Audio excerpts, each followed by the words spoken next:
Hello and welcome to Eye on Africa, and a very special welcome to our new South African viewers joining us on Open View. I'm James Creedon. Here are our headlines from across the continent this evening. It's been a day of protests in Mali's capital. Weeks later, the opposition is still calling on President Keita to go. Nigeria's former Premier, Goodluck Jonathan, is in Bamako mediating. He urged the opposition to cease protests and start dialogue. More on that at the top of the show. Niger's government has extended a state of emergency to the entire region surrounding Niamey. This follows last Sunday's attack at a wildlife reserve that killed 6 French aid workers and 2 Nigerian citizens. We'll bring you the latest on that. South Africa's ban on alcohol to stem the spread of COVID-19 is being challenged by the wine industry. There are fears 80% of wine producers could go out of business, mostly small and medium-sized wineries. Our reporters went to meet some of them. More on that later on in the show. Now, Malians took to the streets of Bamako on Tuesday after weeks of major tensions between the government and the opposition June 5 movement. That opposition coalition has been channeling deep frustrations in Mali over economic woes and a broad perception of government corruption.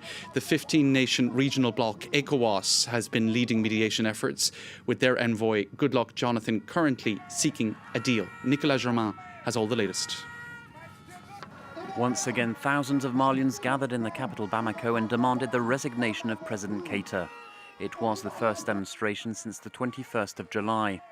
It took place despite the call from mediators of the regional bloc ECOWAS to end protests. The head of the mediators is former Nigerian President Goodluck Jonathan. He held talks with opposition leader Mahmoud Dicko and called for dialogue. The demonstration per se does not solve problems. It is discussions, negotiations that solve the problem. Earlier, Jonathan attended the swearing-in ceremony of the new Constitutional Court judges. Their predecessors had been criticised for being biased in favour of President Keita. The new head of the court vowed to be more independent. Essayer de répondre autant que se peut aux attentes, aux besoins politiques, mais par le droit.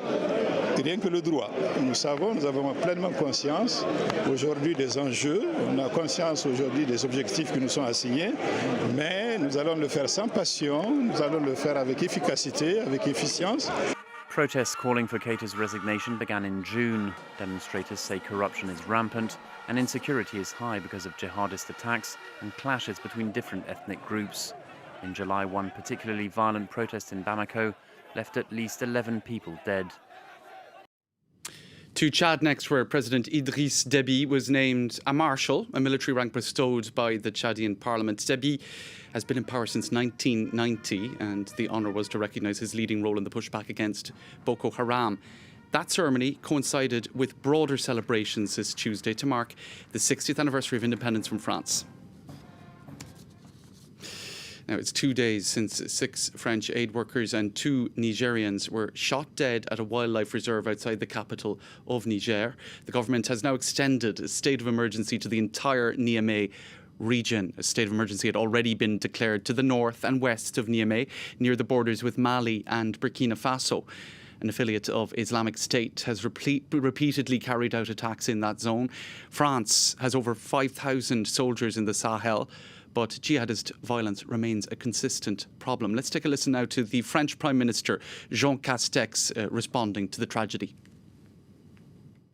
The victims were civilians, young people engaged in humanitarian work, who were therefore working in the service of others in a spirit of cooperation and closeness to the people of this country. France, as President Emmanuel Macron said, will ensure that this heinous crime against our compatriots does not go unpunished. And more than a dozen wine farms are challenging the South African government's blanket ban on alcohol. It's intended to bolster health and stem the spread of COVID-19. But the wine industry fears thousands of jobs could be threatened. 1.5 million euros worth of revenue is being lost by producers every week that the ban remains in force. Our reporters went to take a closer look. Was South Africa's first black female winemaker, After dealing with 2 years of drought, her business is now threatened by the coronavirus. Immediately when we're like, okay, we're going to be coming out of drought, and we're like, okay, now we're going to start building as a small company, we're going to be excited, and then bang. She produces 36,000 bottles annually, but has seen sales fall by 20% since the start of the pandemic, in part due to the alcohol ban. Reduced tourism is also hitting the sector hard. Wine estates don't just sell bottles, people also visit to enjoy on-site museums and restaurants. Groot Constantia is one of the country's first vineyards.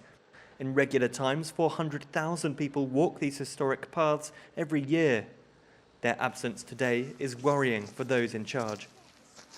If you don't have reserves, you're not going to survive this. There's even wineries that might have the reserves, but they're delaying maintenance costs. They're delaying the re-establishment of vineyards.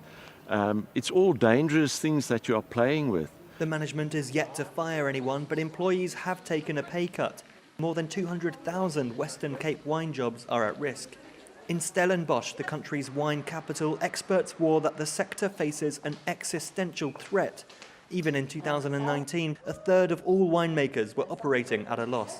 Unfortunately, our industry gets very little to no government support from a financial perspective. And that will have to be the next part of the conversation. We will need some kind of bailout if there's any chance for our industry to survive beyond this. Small and medium-sized businesses like Nsiki's are most at risk. The future of South African viticulture depends on their survival.